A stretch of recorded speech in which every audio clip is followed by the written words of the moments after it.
Welcome back to the deep dive. I was looking over the research packet for today, and I had a bit of a realization. Oh, yeah. I think I treat my entire life, my to-do list, my work updates, even how I talk to my friends, like a history book. A history book. That's an interesting way to put it. No, I mean literally. Yeah. Everything is past tense. I did this, I went there, I finished that. It's all about what happened back then. Right. But the materials we're diving into today suggest I'm missing a huge piece of the puzzle. They argue there's this tool in our language that isn't about history at all. It's about Status. status. Exactly. You have absolutely hit the nail on the head. Yeah. We're talking about the present perfect tense today. And I can practically hear the listeners groaning. Oh, for sure. As soon as you say grammar tense, Yeah. people just flash back to high school, memorizing verb charts and sweating over quizzes. Exactly. It feels like a chore. But what I love about the sources we have is that they just flip the script entirely. Mm-hmm. They frame this tense not as some dry rule, but as the ultimate status update. Yeah. It's the difference between writing a diary entry about yesterday and posting a live update about right now. That is the perfect analogy. Yeah. And honestly, it's the #1 reason this tense is so confusing for learners. So, They obsess over the past action. Mm. They get stuck on the when. But the present perfect, despite dealing with things that have happened, is actually all about the now. It is about your current reality. So our mission today is pretty clear. We're going to shift that mindset. Right. We aren't just going to learn a rule. We're going to learn how to stop sounding like a textbook and start sounding like, I don't know, a project manager of our own lives. I like that. We'll unpack the formula, sure, but more importantly, we're going to look at the signal words that act as shortcuts to sounding fluent, and we are definitely going to talk about the one massive mistake everyone makes. The when trap. It catches almost everyone. We will get to the when trap, I promise. But let's start with this core concept, status versus history. Because when I first read this in the notes, I thought, okay, but isn't everything that happened technically history? In a physics sense, yes. But in a communication sense, no. Okay. Think about social media. Or a project management tool like Trello or Asana. When you click that little box next to a task, what are you doing? I'm showing it's complete. Are you trying to tell people a story about the past? Not really. I mean, the action is done, but I'm showing it to them now. I'm saying, look, this is done. Exactly. You are saying, this is the situation at this moment. That is the catchphrase I want everyone to lock into their brains right now. Okay, what is it? Present perfect tells us what is true now because of something you did before. Okay, so it connects the past action to the present result. That's it. It builds a bridge. Let's visualize this. So, say I lose my keys. If I use the simple past the history tense, I say, I lost my keys. Right. I lost my keys. That is just a story. It's a fact from the past. Maybe you lost them yesterday and found them 5 minutes later. The sentence doesn't tell us. The bridge to now is burned. But if I use the status update tense, if I say, I have lost my keys. Now you've built a bridge. You're telling me, I lost them in the past, and this is the crucial part. I still don't have them. The result is the focus. The result is everything. The status is keys lost. The consequence is I'm walking home. I love that. It's like the action is the cause, but the verb tense highlights the effect. Past action leads to present result. That is the key takeaway. If you can shift your focus from the action itself to the result of that action, you have pretty much mastered the philosophy of the present perfect. And this isn't just for disasters like losing keys, right? It's for good stuff too. Yeah. Like finishing work. Oh, especially for finishing work. Okay, so this brings us to the biggest hurdle in the source material. They call it the result versus time conflict. Or the when trap. Right. This is where I feel like logic just goes out the window for a lot of people. It feels illogical only if you're obsessed with the clock. If you're obsessed with time, you'll mess this up. If you're obsessed with results, you'll get it right. Let's break down the examples from the text because seeing them side by side really helps. We have two sentences. Sentence A, I finished my homework at 9 p.m. And sentence B, I have finished my homework. Okay, let's look at sentence A first. I finished my homework at 9 p.m. What's the spotlight on there? The time at 9 p.m. Exactly. You've put a pin in the timeline. As soon as you mention a specific time, 9 p.m., yesterday, last week, 1999, you are forcing the brain to look backward into history. So you have to use past simple. I finished. It's a closed box. It's a closed box, whereas in sentence B, I have finished my homework, there's no time mentioned. And that's on purpose. Completely intentional. Yeah. The time doesn't matter. Whether you finished it 2 minutes ago or 2 hours ago is irrelevant. What matters is the status. What does I have finished imply about your situation right now? It implies freedom. Yes, It means I'm done, the weight is off my shoulders, I can go play video games. exactly. It implies a result. I have finished is a ticket to the present moment. It explains why you are free now. So if you're trying to decide which one to use, you need to ask yourself, am I talking about the clock or am I talking about the freedom? That is a great way to put it. Result versus time. If you want to tell someone when, use past simple.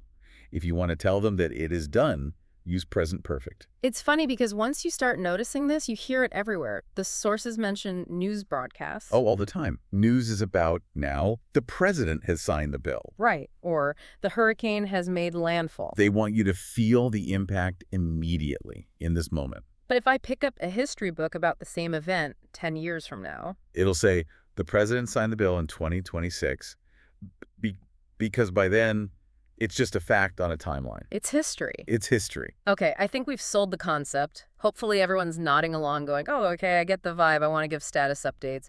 But we have to get mechanical for a minute. We have to build the engine. We do. And I have good news. The formula is surprisingly simple. Much simpler than people think. Let's break it down. It's really just 3 bricks. Just 3 bricks. Subject plus have or has plus past participle. That's the whole equation.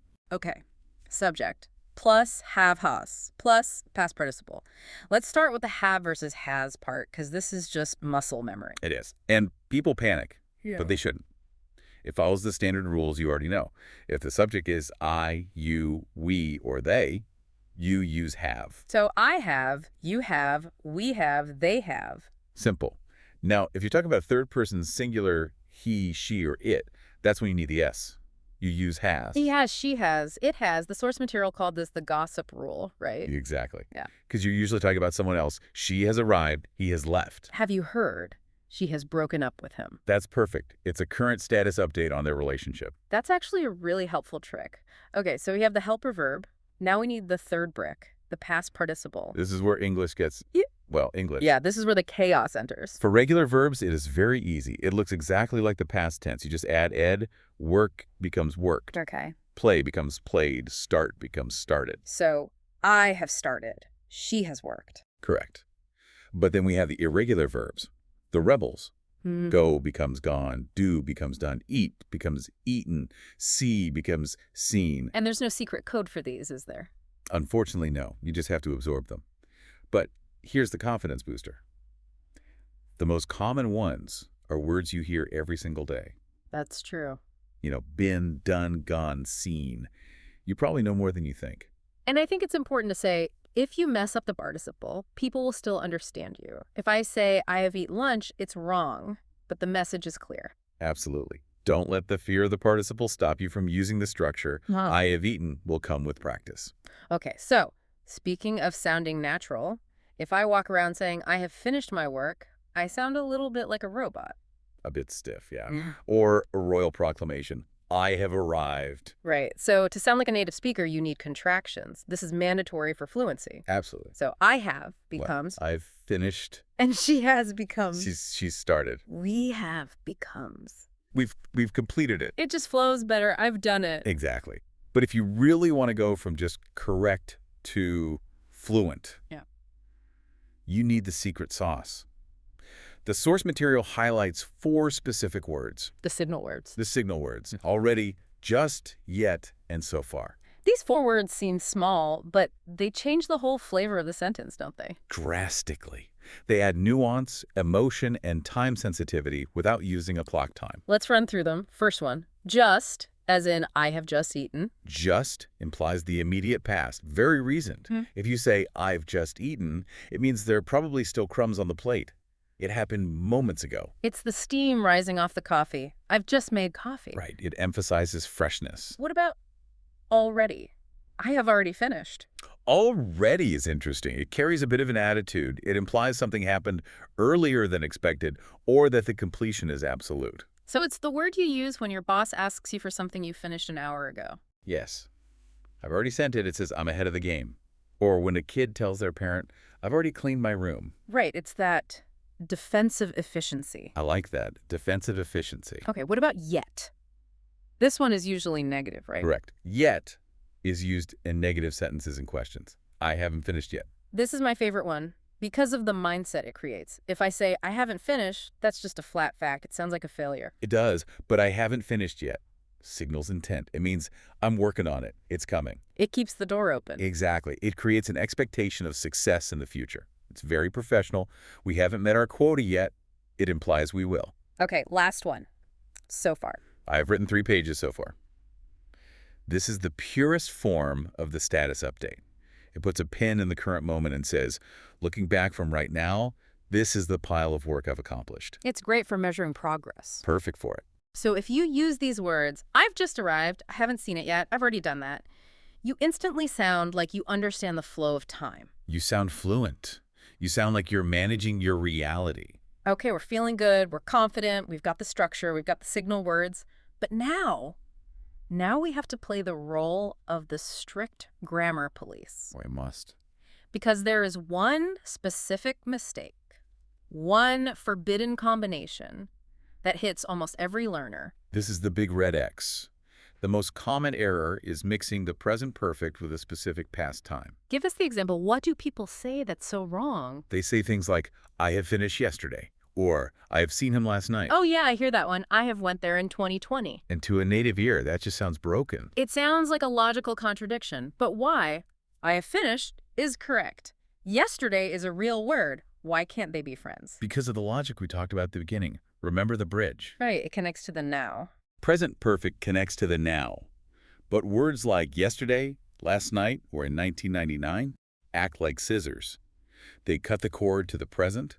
They put the action in a closed box in history. So you're trying to stand in the present while pointing at a closed box in the past, and the grammar just explodes. Exactly. You have to pick a lane. You can't be in the now and the then at the same time. So here is the clear rule for everyone. If you want to use a time marker, if you want to say yesterday, last night, or a specific date, what do you have to do? You must switch back to past simple. You drop the have. You just say, I finished yesterday. Not, I have finished yesterday. I saw him last night. Not, I have seen him last night. Precisely.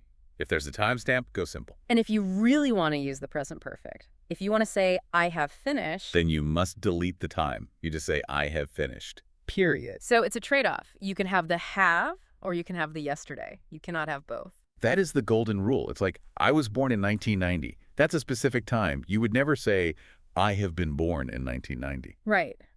I have been born sounds like you are currently emerging from the womb. Which would be a very strange status update indeed. Very strange. Okay, let's bring this down to earth. We've done the theory. We've been the police. Now let's talk about how to actually use this every day. Right.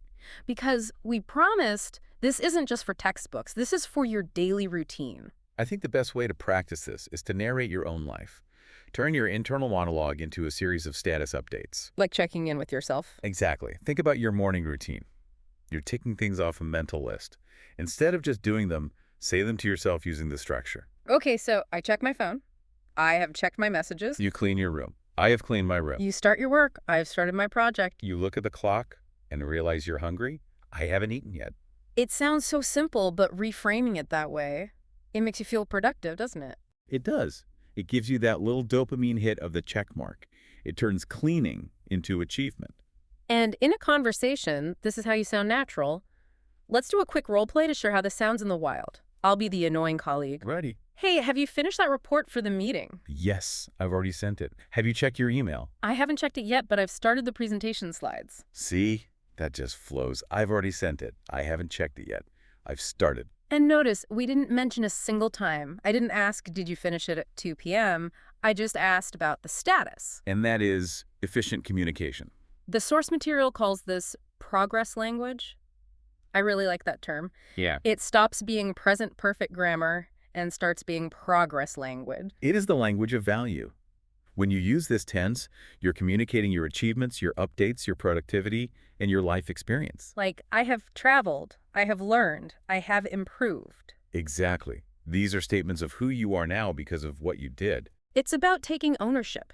It's not just stuff happened to me. It's I have gathered this experience. Precisely. It builds a stack of wins. So what does this all mean for our listeners today? It means you can stop sweating the grammar charts. You don't need to memorize 100 rules. Well, You just need to change your perspective. Stop giving history lessons about your day. Start giving status updates. Focus on the result, not the clock. And to make sure this sticks, because we don't want you to just listen and forget, we have a challenge. A specific homework assignment. It's a simple 2-part challenge. You can do it right now in your head or type it into your notes app. Okay, task number 1. Identify a win. We want you to write down one thing you have already done today. Use the full sentence structure. Subject, have participle. I have already had coffee. I have already walked the dog. Something simple. And task number 2. Identify a goal. Write down one thing you haven't done yet. I haven't exercised yet. I haven't finished the laundry yet. By writing that yet, you're making a promise to yourself. You're setting a plan. And please, use full sentences. Don't just write coffee. Write, I have had coffee. Build that muscle memory. It's a small step, but it shifts your brain into progress mode. And that is where the confidence comes from. Well, looking at our own status bar here, we have finished this deep dive. I see what you did there. A perfect status update to end the show. I try. Thanks for listening, everyone. Go check your own status updates. Watch out for the yesterday trap, and we'll catch you on the next one.